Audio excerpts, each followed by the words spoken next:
morning.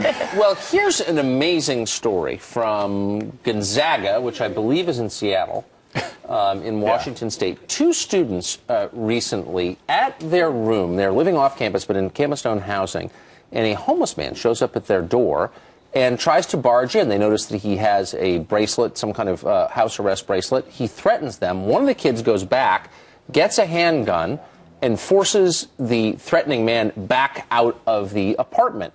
The two kids immediately call the cops and campus security, report what happened. The cops congratulate them on defending themselves without hurting anyone. And then... Yeah, then they find out that they're breaking the law because they had a gun on campus. Now, again, you pointed out it's not technically campus housing. It's campus owned, but it's not like the main dorms there. Right. So they are not allowed to have a gun on campus. They get in trouble for it, of course. Not at first. Not until 2 in the morning when the cops show up. Campus security shows up at their house, rouses them out of bed, and confiscates their guns. And these guys say, you know what, we wouldn't change a thing. You know, it potentially saved our lives. The guy had tried to barge in, apparently. They'd offered him, they said, a can of food and a blanket. He refused that and demanded money.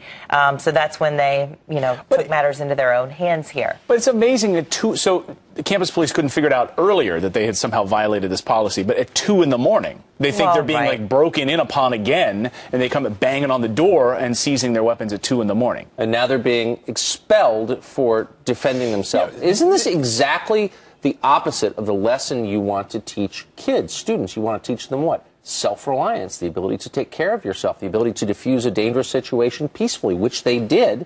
But more than anything, the capacity to be an adult. And they're being thrown out for it. It's insane. The ruling is going to be sometime this week, so we'll keep you posted on that. Well, critics saying, though, that, look, well, they shouldn't have broken the law in the first place. They shouldn't have broken the school policy. They shouldn't have had a gun in the first place. Killed by the crazy homeless guy. This happened to me, actually. Good call. This happened to me at the University of Pittsburgh. I would have wished that I had some sort of weapon nearby when this happened to me. It was early morning, and some punk kid came into the dorm room and broke in a door and stole my wallet. I was barely awake. It was like early in the morning.